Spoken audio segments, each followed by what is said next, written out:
Video में ही हम लोगों ने बात किया था कि वीडियो लंबा ना हो जाए, इसलिए इस लेंस के बारे में हम लोग सेपरेटली बात करेंगे। तो आज के इस वीडियो में हम कंप्लीट इस लेंस के बारे में बात करेंगे, EFS 1855 IS2 लेंस के बारे में।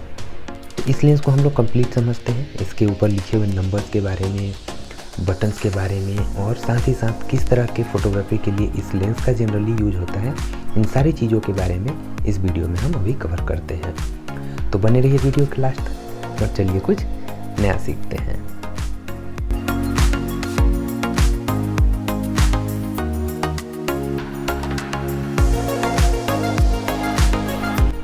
तो एक एक करके सारी चीज़ों को समझते हैं।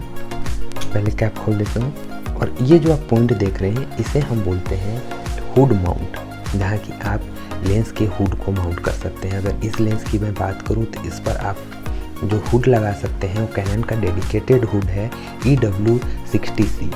उस हुड को आप डायरेक्टली यहाँ पर लगा सकते हैं। अराउंड 1000 का आई थिंक वो हुड होगा, तो आप चाहें तो उसे लगा सकते हैं। अब अगर मैं बात करूँ कि लेंस हुड का काम क्या है, लेंस हुड का काम उन लोगों के लिए ज़्यादा है जो आउटडोर में फोटोग्राफी करते हैं।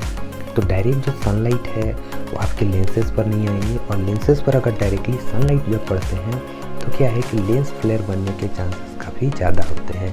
तो इस चीज़ को अवॉइड करने के लिए आप क्या करें, तो अगर आप आउटडोर में शूट करने वाले हैं या करते हैं जनरली, तो एक लेंस हुड आपको ज़रूर परचेज करना चाहिए। नेक्स्ट मैं बात करूं तो ये है इसका फोकसिंग रिंग, जिसे कि आप घुमाकर फोकसिंग कर सकते हैं आसानी से, चाहे वो सब्जेक्ट हो ऑब्जेक्ट हो। मतलब कहने का मतलब है कि चाहे वो बैकग्राउंड में हो या फोरग्राउंड में हो, आप इस रिंग को घुमाकर आसानी से फोकस कर सकते हैं। हाँ, बट एक चीज़ का आपको खास ध्यान रखना है, वो ये है कि अगर लेंस ऑटो फोकस में है तो आपको इस रिंग को घुमाना नहीं है। इससे क्या है कि लेंस के बैरल के टूटने के चांसेस काफ़ी ज़्यादा हो जाते हैं। तो जब लेंस अगर आपको मैनुअली फोकस करना हो तो आप पहले मैनुअल फोकस करें और फिर आप इस रिंग को घुमा सकते हैं। ऑटो फोकस में इस चीज़ को आपको नहीं घुमाना है, इस चीज़ का आपको खास ध्यान रखना है। नेक्स्ट मैं बात करूं तो ये है इसका जूम रिंग, जिससे कि आप जूम आउट जूम इन कर सकते हैं। नेक्स्ट मैं बात करूं तो जो आप नंबर्स लिखे हुए देख रहे हैं 18, 24, 35, 55, इस तरह से जो नंबर्स हैं इसे हम बोलते हैं डिस्टेंस स्केल। आप कितने mm पर जूम कर रखा है आपने अपने लेंस को, वो आप इस डिस्टेंस स्केल के थ्रू चेक कर सकते हैं। जैसे 18 mm पर है अभी, आप चाहे 35 mm पर रखें, 55 mm पर रखें, तो आप डिस्टेंस स्केल इस तरह से आसानी से देख सकते हैं कि आपका जो लेंस है वो कितने mm पर जूम हो रहा है। नेक्स्ट अगर मैं बात करूं तो आप यहाँ देख रहे हैं कि वाइट स्क्वायर सा बना हुआ है। वैसे तो लास्ट वीडियो में मैंने बताया था, फिर से बता दे रहा हूँ, ये है इसका EFS lens mount index. White sign का मतलब है कि ये जो लेंस है वो EFS कैटेगरी का है, जैसा कि यहाँ पर मेंशन भी है। और इस लेंस को आप कैनन के फुल फ्रेम DSLR में यूज नहीं कर सकते हैं, चाहे वो 6D सीरीज का हो, 5D सीरीज, 1DX सीरीज के जो कैमराज हैं, उस तरह के कैमराज में आप इस लेंस का यूज नहीं कर सकते हैं। नेक्स्ट वन अगर आप देखें तो यहाँ पर लिखा हुआ है स्टेबलाइजर ऑन ऑफ। स्टेबलाइजर का काम क्या है कि आपके hand shake and camera shake को बहुत हद तक कंट्रोल करता है। साथ ही साथ लो लाइट में आप शार्पर इमेजेस क्लिक कर सकते हैं। स्टैटिक सब्जेक्ट की जब फोटोग्राफी क्लिक करते हैं आप, तो आपको जो इमेज मिलेंगे वो काफ़ी शार्पर होंगे। और सबसे बड़ी चीज़ कि आप स्लोअर शटर स्पीड पर भी आप फोटोग्राफी कर सकते हैं और आपको बहुत ही अच्छे रिजल्ट मिलते हैं अगर आप स्टेबलाइजर वाले जो लेंसेस है उनका यूज करते हैं।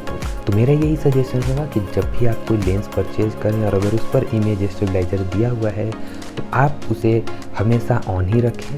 ऐसा नहीं है कि आप ट्राइपॉड पर यूज करें तो उसे ऑफ कर लें, या फिर हैंड हेल्ड फोटोग्राफी कर रहे हैं तो ऑफ कर लें। एक बेटर ऑप्शन है कि आप 99% जो फोटोग्राफी कर रहे हैं उस पर अगर इमेज स्टेबलाइजर दिया हुआ है लेंस पर, तो आप उसे ज़रूर ऑन रखें। नेक्स्ट अगर मैं बात करूँ तो आप यहाँ देख रहे हैं AF एंड MF लिखा हुआ है। ये एक्चुअली में है इसका फोकस मोड, जिस पर कि आपको दो ऑप्शन लिखे हुए हैं AF एंड MF। AF का फुल फॉर्म होता है ऑटो फोकस एंड MF का फुल फॉर्म होता है मैनुअल फोकस। जैसे अभी मैंने आपको बताया था कि ऑटो फोकस में आपको इसको जो फोकस रिंग है सामने वाला आपको नहीं मूव करना है, मैनुअल फोकस में आप इसे मूव कर सकते हैं। इसका यूज हम जनरली करते हैं जब हमें अपने अकॉर्डिंग, चाहे वो फोरग्राउंड हो या बैकग्राउंड को फोकस करना हो, तो हम इसके थ्रू आसानी से कर सकते हैं। तो मेरा यही सजेशन होगा कि जब 90% जो आप फोटोग्राफी करते हैं ना, उस पर आप ऑटो फोकस को ऑन करके क्लिक कर सकते हैं। ऑटो फोकस में कैसे काम करेगा मैं आपको ये लगा कर दिखाता हूँ।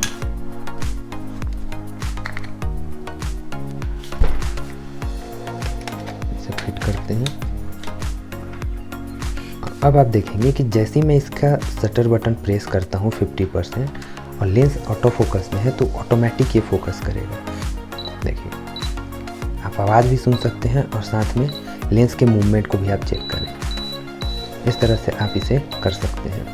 वहीं अगर ये मैनुअल फोकस में लेंस होगा, अगर मैं इसे मैनुअल फोकस में रख दूँ, तब आप देखेंगे कि आप इस बटन को प्रेस कर रहे हैं तो कुछ इस तरह के साइन नहीं आ रहे, वो डायरेक्ट क्लिक होगा। फिलहाल इसका मैं सेलेक्ट करता हूँ।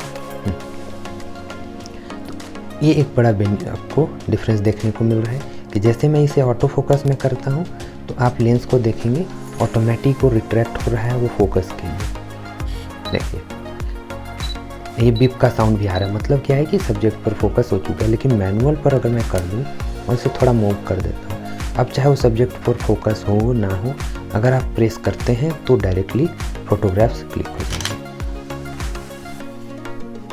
तो ये काफ़ी डिफरेंस है। तो इसलिए मैंने बोला कि जब भी आपका ऑटो फोकस में लेंस हो तो आप ऑटोमेटिक फोकस कर सकते हैं, आपको ज़्यादा झंझट नहीं होगी, आप आसानी से क्लिक कर सकते हैं।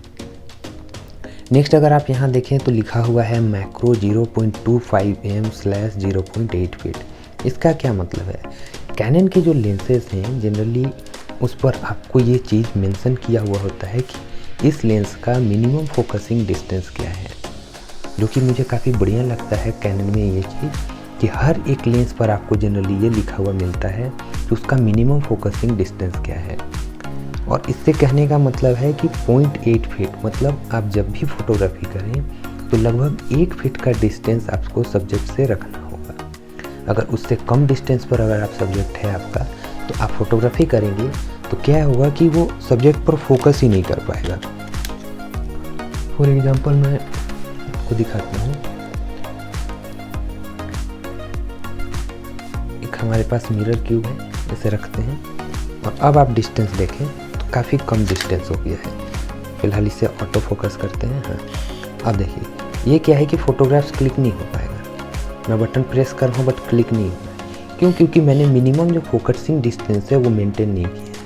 अगर मैं यही इसके डिस्टेंस को दूर कर दूं और अब मैं अगर क्लिक करूं तो आप देखेंगे कि आसानी से क्लिक होगा। तो सेटिंग्स मैंने कोई भी चेंजेस नहीं किया, बट डिस्टेंस को मैंने बढ़ा दिया। मिनिमम जो है लगभग 1 फीट का जो डिस्टेंस था उसको मैंने मेंटेन किया तो ये आसानी से क्लिक हो गया। वही अगर मैं फिर से अगर आपको दिखाऊं तो एकदम नज़दीक कर दूं तो आप देखेंगे कि ये फोकस नहीं ले पा रहा है।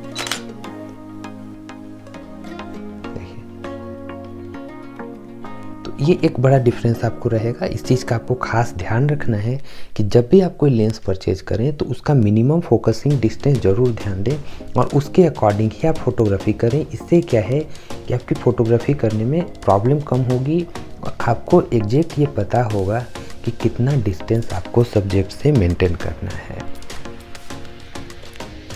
नेक्स्ट मैं अगर बैक साइड की बात करूँ लेंस की तो 2 ही चीज़ खास है। सबसे पहला, इसमें जो आप ये देख रहे हैं ये है इसका लेंस लॉक होल, और मैंने पहले भी बताया था कि लॉक पिन जो है उससे वो एक दूसरे से कनेक्ट हो जाते हैं। नेक्स्ट वन है इसका लेंस कॉन्टैक्ट पिन।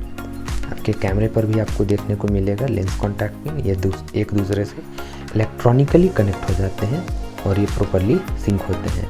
हाँ, जो खास चीज़ है, जिस चीज़ का आपको खास ध्यान रखना है कि इस पर रस्ट एंड फंगस के चांसेस कम हो, और बीच बीच में आपको क्या है कि आप फाइबर ऑप्टिकल जो क्लॉथ हैं उससे इसे क्लीन करते रहें ताकि लेंस कांटेक्ट में इशू ना हो। बहुत बार क्या होता है कि चाहे इसके पिन डैमेज हो जाते हैं या फिर यहाँ पर रस्ट एंड फंगस होने के कारण प्रॉपरली सिंक नहीं होते हैं और बार बार वो आपको एक एरर शो करता है, लेंस एरर। तो इस चीज़ का आपको खास ध्यान रखना है। अब अगर मैं फाइनली टॉप की बात करूँ, जो फ्रंट में जो हम लोगों को लिखा हुआ मिल रहा है, तो यहाँ देखेंगे कैनन जूम लेंस। ये क्या है कि इसका कैटेगरी लिखा हुआ होता है कि जो लेंस है वो किस कैटेगरी का है। जैसे बहुत सारे कैटेगरी हैं, जूम लेंस है, फिश आई कैटेगरीज हैं, पोर्ट्रेट लेंस के कैटेगरी अलग हैं, टेलीफोटो जूम लेंस होता है, मैक्रो लेंसेस हैं। तो इसी तरह से ये जो लेंस है ये जूम लेंस कैटेगरी का है। और यहाँ आप जो लिखा हुआ देख रहे हैं नेक्स्ट EFS, मैंने पहले भी बताया था कि ये जो लेंसेस हैं ये जनरली स्पेशली मेंस जो बनाए गए हैं वो APS-C सेंसर कैमराज के लिए हैं, जिसे हम क्रॉप सेंसर कैमराज के नाम से जानते हैं। लाइक 1500D, 200D, ये सब जो कैमराज हैं ये क्रॉप सेंसर कैमराज हैं। नेक्स्ट वन अगर आप देखेंगे तो यहाँ मेंशन किया हुआ है 1855। 1855 mm का मतलब है कि जैसे आप दो तरह के डिजिट हैं 18-55, इस तरह के जो लेंसेस होंगे वो जनरली आपको जो है वो जूम लेंस कैटेगरी के लेंसेस होंगे। जो फिक्स लेंसेस होंगे उस पर सिंपल लिखा हुआ होगा सिर्फ 50 mm, 24 mm, 35 mm, वो जूम लेंसेस नहीं है। लेकिन जो भी इस तरह के लेंसेस मेंशन होते हैं लाइक 24-105, 24-70, 18-135, तो ये सब जो लेंसेस हैं वो जूम लेंस कैटेगरी के हैं। और इसका क्या मतलब है, अब मैं इसका मतलब ही आपको समझाता हूँ कि जो 18 इस पर लिखा हुआ है इसका मतलब है कि ये वाइड जो है, इस लेंस का वाइड जो है वो मैक्सिमम 18 mm है एंड जूम जो होगा मैक्सिमम वो 55 mm। तो जब भी आपको कोई इस तरह का लेंस दिखाई दे लाइक 18-135, 18-150, तो आप समझ जाइएगा कि 18 mm वाइड है एंड 150 या 135 mm जो है वो उसका मैक्सिमम जूम है। उसी तरह से नेक्स्ट आप यहाँ लिखा हुआ देखेंगे 3.5 to 5.6, ये क्या है? ये एक्चुअली में लिखा हुआ होता है इसका वाइडर अपर्चर ओपनिंग। आप हर एक लेंस पर देखेंगे कि ये मेंशन किया हुआ होता है उसका वाइडर अपर्चर ओपनिंग। अगर मैं 200D के साथ मिलने वाले लेंस की बात करूं तो इस पर भी आपको लिखा हुआ मिल जाएगा 4 to 5.6, ये इसका वाइडर अपर्चर ओपनिंग है। तो जो भी आप लेंसेज देखते हैं उसके प्राइसेस जो होते हैं वो मेनली जो डिफ़र करते हैं उसके वाइडर अपर्चर ओपनिंग पर ही डिफ़र करते हैं। अगर कोई लेंस 1.2 हो, 1.4 हो या 1.8 हो तो उसके प्राइसेस इसी के अकॉर्डिंग वैरी करते हैं। तो अपर्चर का एक बहुत बड़ा रोल होता है फोटोग्राफी में। नेक्स्ट वन IS के बारे में भी मैंने बताया। IS का फुल फॉर्म होता है एक्चुअली में इमेज स्टेबलाइजर, तो इसके बारे में मैंने आपको यहीं पर बताया था। उसके अलावा नेक्स्ट जो लिखा हुआ है एक रोमन में 2 लिखा हुआ है। इसका क्या मतलब है? इसका मतलब है कि ये जो लेंसेस हैं वो सेकेंड जनरेशन का है। बहुत सारे ऐसे लेंस होंगे जिस पर IS-1 लिखा हुआ होगा, IS-3 लिखा हुआ होगा, तो सिर्फ और सिर्फ जनरेशन का है कि जो ये जो लेंस है 1855 IS सीरीज का जो लेंस है वो इसका सेकेंड जनरेशन का लेंस है। एंड द लास्ट वन आप यहाँ लिखा हुआ देखेंगे 58 mm। 58 mm का मतलब क्या है कि जो लेंस का डायमीटर है वो 58 mm का है और इस पर जो कैप लगेगा उसका भी जो डायमीटर होगा वो 58 mm का ही होगा, जैसे आप इस पर लिखा हुआ देख सकते हैं। साथ ही साथ अगर आप इस पर UV फिल्टर, ND फिल्टर या पोलराइजर जो फिल्टर यूज करते हैं तो आप 58 mm के ही परचेज करेंगे और वो आसानी से इस पर फिट हो जाएंगे। तो नेक्स्ट टाइम जब भी आपको लेंस कैप खरीदना हो या लेंस के फिल्टर्स खरीदने हो तो सिंपली आप यहाँ से उसका नंबर देखकर उतने mm का फिल्टर या फिर लेंस कैप आसानी से खरीद सकते हैं। तो ओवरऑल मैंने इस लेंस के बारे में भी कंप्लीट आपको बता दिया है, जो भी नंबर्स लिखे हुए हैं, जो बटन दिए हुए हैं, उनका क्या यूज है। और फाइनली अगर मैं बात करूं कि किस तरह के फ़ोटोग्राफी के लिए यह लेंस आइडियल है तो मैं आपको बता दूं कि ये आपके daily tour and travel and home purpose के लिए आप बोल सकते हैं, लैंडस्केप फ़ोटोग्राफी के लिए आप बोल सकते हैं, साथ ही साथ घर में जो पार्टी फंक्शंस आपके होते हैं उस तरह की फ़ोटोग्राफी के लिए आप इस लेंस का आसानी से यूज कर सकते हैं। तो आज के लिए बस इतना ही।